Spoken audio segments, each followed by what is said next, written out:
Welcome to News Now on TV360. I am Thelma Okoro. Troops of the Nigerian Army have carried out clearance operations in some villages in Nigeria's northeast region as part of efforts to rid the nation of Boko Haram insurgents. A statement by a spokesperson for the Nigerian military, Colonel Sani Usman, said more than 170 people held captive by the sect have also been freed. Some terrorists were also killed during a clash with the military. Sadly, 2 civilian Joint Task Force members accompanying the troops lost their lives in the operations. The U.S. Ambassador to the United Nations, Samantha Power, says the United States will not rest in its support of Nigeria to secure the release of the Chibok girls. Speaking at a meeting with the members of the Bring Back Our Girls group, Power noted that the Chibok girls issue is top priority to her country. The ambassador said the meeting, among other issues, centered on what the United Nations and the U.S. were doing to assist Nigeria in the fight against Boko Haram. We know that you won't give up. We know that you just continue to come out and refuse to let anybody forget. And on behalf of those people who are in awe of your resilience and your determination and your stubbornness and your humanity, I thank you. I think as a parent, as a human being, I can't even imagine the frustration that you feel. And I'm sure having a senior U.S. official come here only exacerbates that frustration because you think we're the superpower. If we really wanted this, we could just snap our fingers and make it happen. And I wish that were so. But what I can tell you as a personal representative of President Obama is that we will never give up, just as you will never give up. We will never give up. And I can tell you that every day we need more and more. And every day, in working with our partners, and the partnership is getting stronger. I've just come from Cameroon, I've come from Chad, I've come from the multinational Joint Task Force headquarters where the coordination is getting better, the information sharing is getting better, where the United States, the United Kingdom, the French are represented. The coordination is getting better, and we now have a leading partner, and that is a critical piece of this. We can't bring back those girls from the sky. We have to bring back these girls and all the other children who have been taken by Boko Haram by pursuing the use of military force against terrorists, by respecting human rights on the ground so that no terrorists aren't created, by violence against civilians, by providing economic opportunity, and by figuring out the methods and the tactics of this monstrous evil group so that we can reach the destination that you all have worked for and toward for so long. Nigeria President Muhammadu Buhari has sent the details of the 2016 budget back to the country's National Assembly, demanding adjustments be made to the budget. The 2016 budget has been delayed for months now, as President Muhammadu Buhari had to withdraw the 6 trillion naira budget due to an unrealistic oil price assumption and flaws in the draft. The president was in no hurry to sign the budget, saying he would critically review the document before approving it. Abdulrazak Namdas, who is a spokesperson of the House of Representatives, confirmed the budget has indeed been returned to the National Assembly. It's been almost a week now since President Muhammadu Buhari was in China for a state visit where both countries signed several bilateral deals. Details of the deals are now beginning to emerge. Nigeria Foreign Affairs Minister Geoffrey Onyema told journalists in Abuja that the deals extended to private sectors and would be immensely beneficial for Africa's largest economy. There were 5 agreements. There was an agreement signed by the Minister of Trade, a framework agreement by the Minister of Aviation, Minister of Agriculture, the Minister of Science and Technology, and the Central Bank Governor. So covering all those bases, we want to really emphasize and invest in agriculture, and they are willing to partner us in that and invest to a large extent in that sector for us. Now, as I said to you, there were over 100 Nigerian business people who went on this trip. So privately sponsored. Yes, privately sponsored, and not by the government. Now, and of course, it's important to understand when people talk about, the deliverables from the visits of Mr. President, that it's also an enabler, opening up and facilitating opportunities for especially the private sector, because our economic development is not going to be wholly government-driven. It can never be that. The role of government is really to provide the enabling environment, and then the private sector will really take over. So in this context, we had over 100 Nigerian business people, who were there, and they were able to sign a lot of very important, agreements. And I could maybe, give you an idea of some of the agreements just for your benefit. These are private agreements between companies, Nigerian companies and Chinese companies. We had $55 million equipment in the field of a granite mining plant in Nigeria, a $1 billion agreement to be invested in the development of the Greenfield Expressway. That's Abuja, Ibadan, Lagos. You had $250 million agreement that was signed for a 27-story building, commercial building. You had $2.5 billion agreement for the development of Lagos Metro Rail Transit, the Red Line project. You had an agreement for the establishment of a high-tech industrial park in Ogu. It'll be the Ogu Guangdong Free Trade Zone in Ibesha. You have a $200 million agreement, signed a contract for construction of two 500 metric ton day-flowed gas facilities. You had a $363 million comprehensive farm and downstream industrial park in Kogi. You have $500 million for TV broadcast equipment, $25 million for prepaid smart meters, and $50 million to help us in the agricultural sector. In the education area, they're going to raise the annual scholarships they give to Nigerians from 100 to 700 a year, scholarships they'll be giving to Nigerians. 1,000 Nigerian will be trained in vocational and technical fields. And as I mentioned, 60 million yuan for military assistance and supporting our security challenges. So it was, as I said, a very successful and very fruitful visit that has really laid the foundation for great cooperation and investment in this country from China. Amnesty International has again accused the Nigerian army of killing hundreds of men, women and children from the minority Shiite Muslim sect last December. In a new report, the international agency said more than 350 people were believed to have been unlawfully killed by the military between December 12 and 14. Its reports contain satellite images that it said appear to show the location of a mass grave. The Nigerian army has, however, dismissed the rights group report as hasty, one-sided and biased. In the past, the army said the group tried to assassinate its Chief of Staff, Lieutenant General Chukwuburutai, when members of the sect blocked his convoy, a claim the sect has since denied. A Kaduna State official told an inquiry into the clashes that the military secretly buried 347 people in mass graves. Security operatives in Nigeria said the Shiite sect constitutes a security threat to the nation. The Nigeria Police and Department of State Service were speaking as separate submissions at the ongoing Kaduna State Commission of Inquiry into the Shiite Army clash of December 12 in Zaria. Both agencies asked for measures to tackle the group before it causes havoc, similar to the Boko Haram insurgency in the country. The Shiite Muslims had earlier filed a suit against the Department of State Services, the Nigerian Army, and the Attorney General of the Federation over the continuous detention of their leader, Sheikh Ibrahim El-Zakzaki.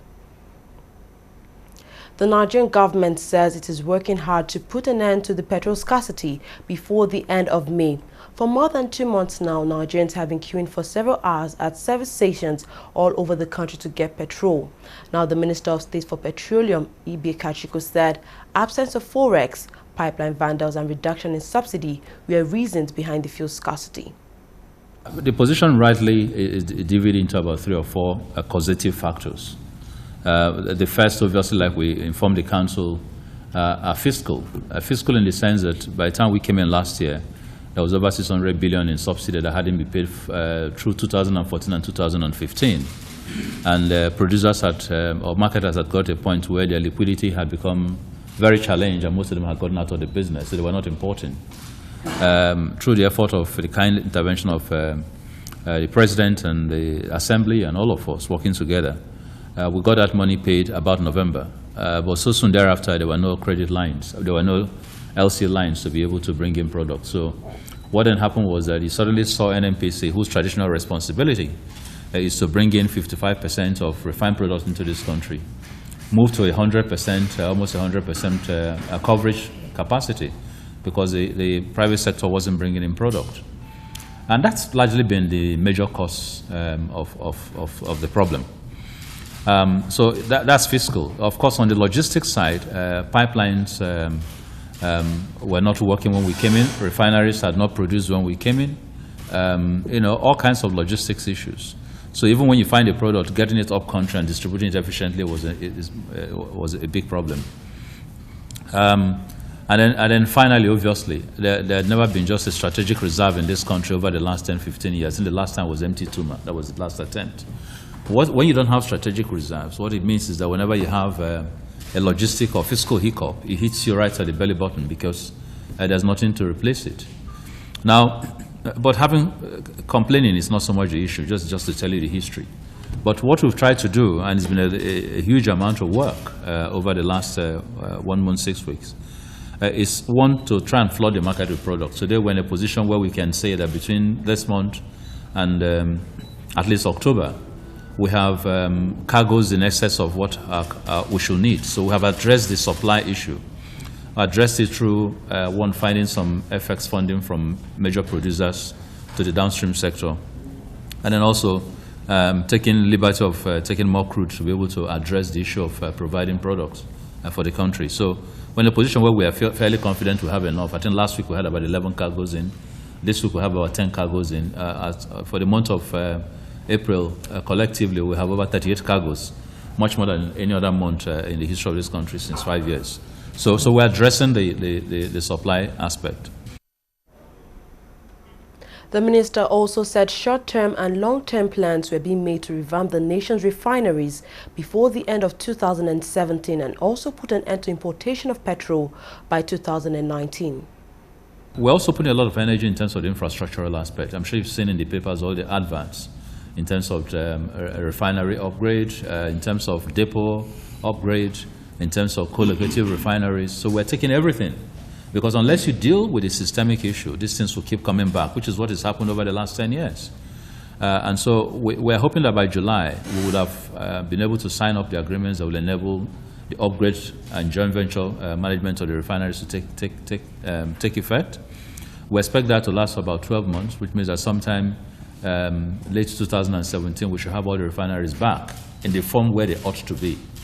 The target is that in 2018, we would actually reduce fuel import by about 60%. And that by 2019, when the co-located new refineries, which are training a total of 300,000 barrels, are in place, we're actually going to exit importation of refined petroleum products and begin to export petroleum products. So we're looking at long-term solutions to these problems.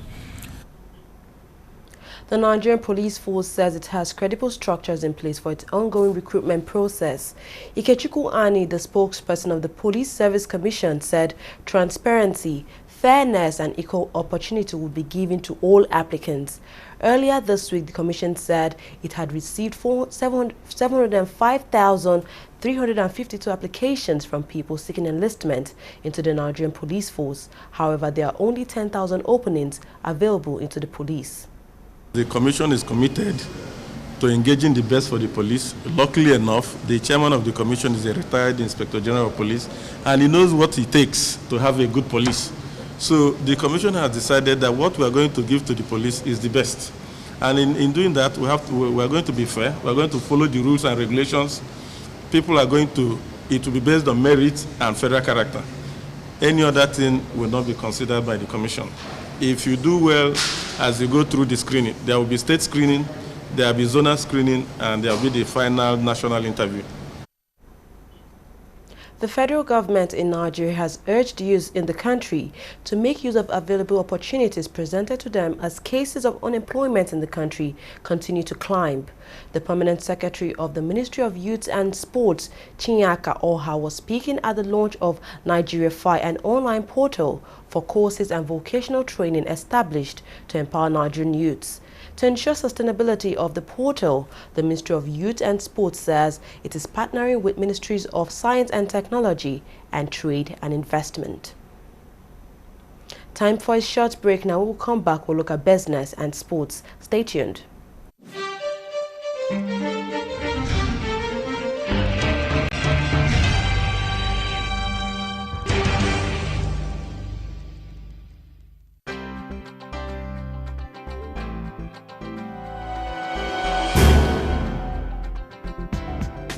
Hello, you're welcome. You're watching the Funny White Man Show, which is the biggest, the brightest, and the most entertaining show in Africa. Funny white man, funny white man, funny white man. But this is where you talk. It's too much. Give me 5,000 man. That's you. It's too much. So you get it like, when she move along the street, yeah, me should like that. I'm going girl. You know, my own people. Actually, yeah, fine. It's fun. I enjoy it, and I'm one of those very few. I'm forever taking it personal. I will listen 160 million Nigerians are corrupt. How? Brother, I'm looking for you. Yeah, but it's a growth, and this is the time to build business and know the pitfalls and know what to do and what not to do. But there are months where you get business and months. You know how we do? How we train them? We did the way you did.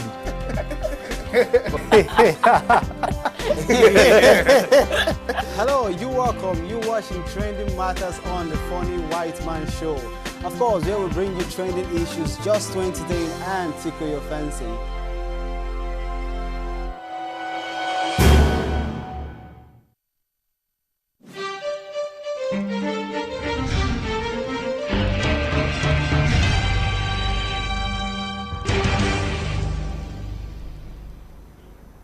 Welcome back. You're watching TV360 News now. The 4th Nigerian Entertainment Conference has taken place in Lagos State, southwest Nigeria, with key players in the entertainment industry brainstorming on how to make the industry become a key contributor to the Nigerian economy. The theme for this year's conference is Entertainment Industry as Last Hope for Africa's Largest Economy. The conference engaged some of Nigeria's brightest minds in music, film, media, technology, as well as government. Olayemi Eson was there and now reports. Queen of the coast, don't they fight a nigga? Lord, see me from Kadishika. It is now a fact that the Nigeria entertainment sector is worth billions of dollars. The rebasing of the Nigerian economy in 2014 revealed that the entertainment industry contributes 1.2% to GDP, which is around $7.2 billion. It has also been established that Nigeria's Nollywood is the 3rd largest film industry in the world after Hollywood and Bollywood. But harnessing the enormous potentials of Nigeria's entertainment industry for the benefit of not just the practitioners but the country at large has always been a challenge.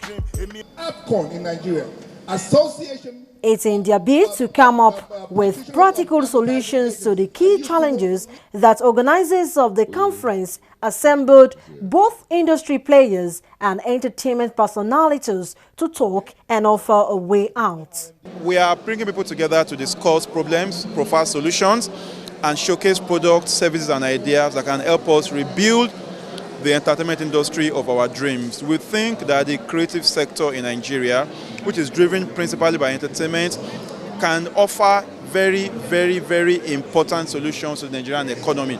We think that as the government begins to take seriously the idea of looking beyond oil to generate revenue. We think that as we look at agriculture and tourism and others, we think it's important to look at what entertainment can do.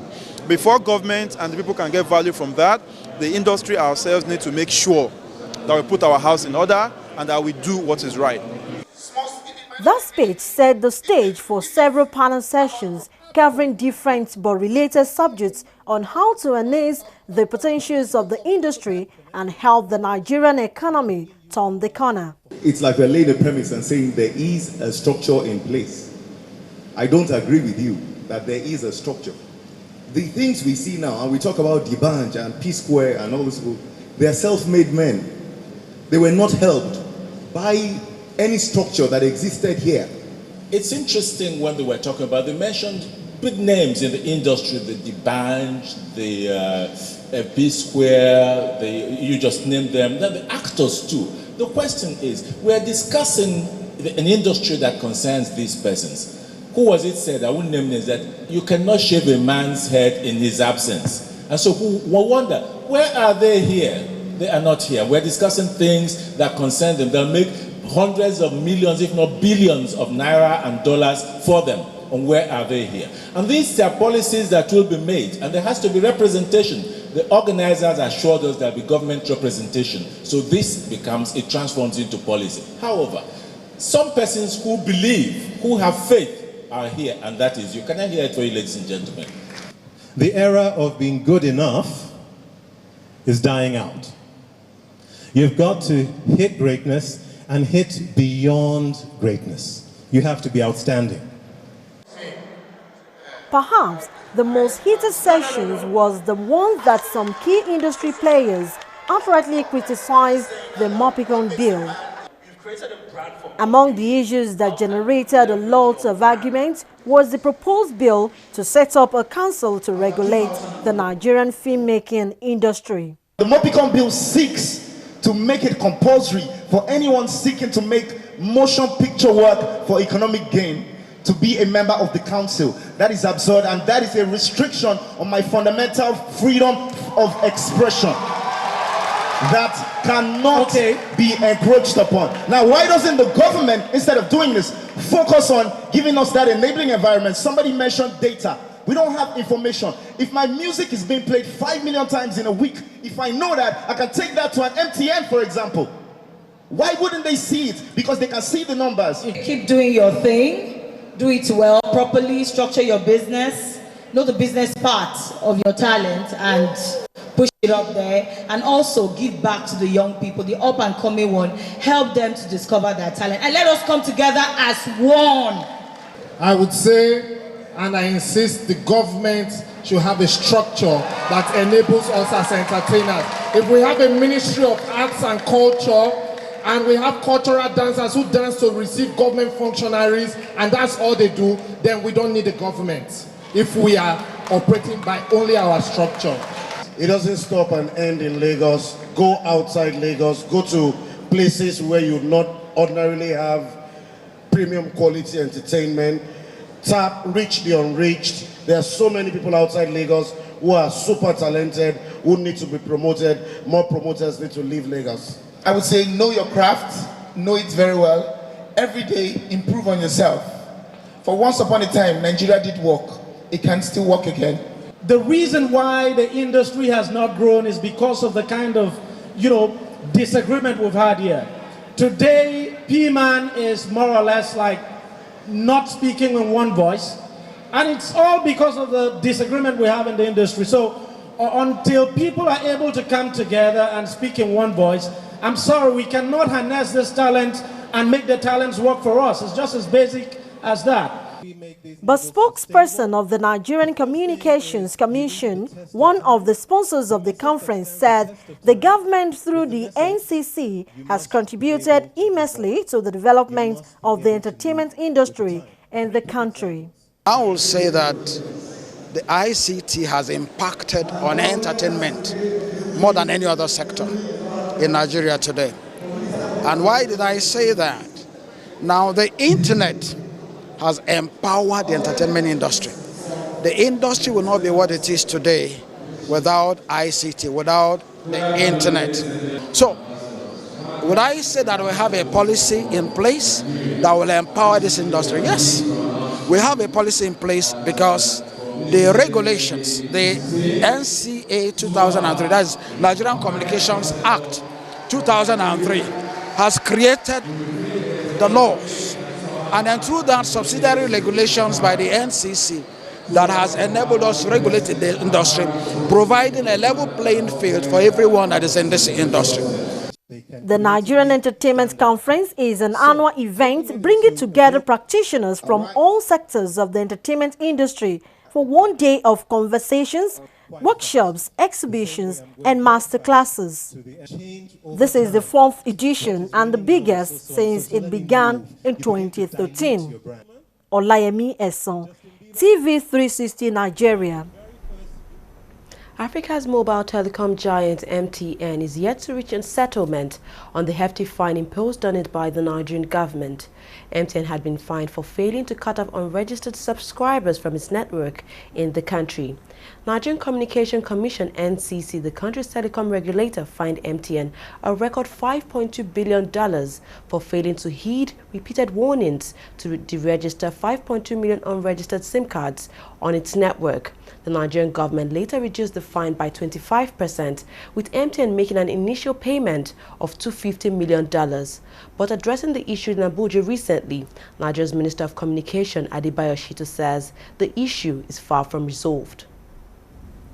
Haven't gone to court. Of course, we went to meet them in court with, by raising a legal team to defend the position of government. Thereafter, after December, they came back soliciting for out-of-court settlement, apparently because they knew that there was no way they could win, in court. It was at that stage, when they came soliciting for out-of-court, that the Attorney General of the Federation felt in consonance with the practice that where a party wants out-of-court settlement, it must show signs of seriousness. So the Honorable Attorney General gave them 2 conditions. Number 1, that they should withdraw the case from court. Number 2, they should pay 50 billion as a mark of good faith, of seriousness about wanting out-of-court settlement. It was at that stage, of course they paid, and they also withdrew the case from court.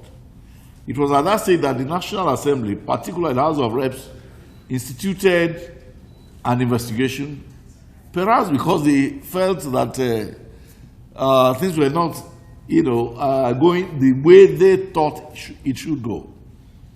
The investigations are still on. Negotiations have not yet commenced. That's very important. Negotiations have not yet commenced. And the 50 billion naira which was paid may eventually form part of the payments. But it is not, the understanding is that it is a sign of an act of good faith that indeed they wanted out-of-court settlement. So I want to believe that as soon as the investigations are concluded by the House of Reps Committee on Telecommunications, we will sit down with them and know what they are bringing onto the table. But I can assure you that the law has been followed, remission has been given, and they are still indebted to the federal government for the penalties that were imposed on them. The Nigerian government shared 299.75 billion naira with 36 states and local government areas of the Federation for the month of March. Nigerian government revenues fell in March, down from 345.95 billion naira in February due to low oil prices, the finance minister said. Kemi Adeosun also added that the Federation account receipts are among the lowest in recent memories.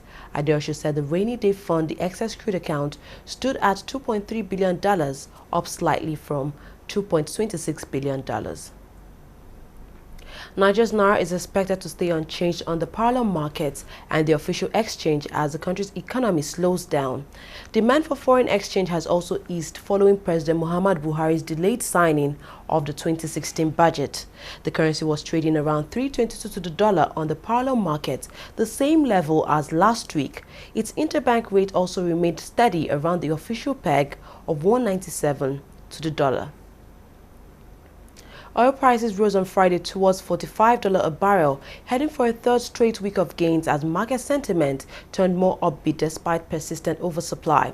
Brent crude futures were trading at $44.60 a barrel, while U.S. crude was up 14 cents or 0.3% at $43.32 a barrel.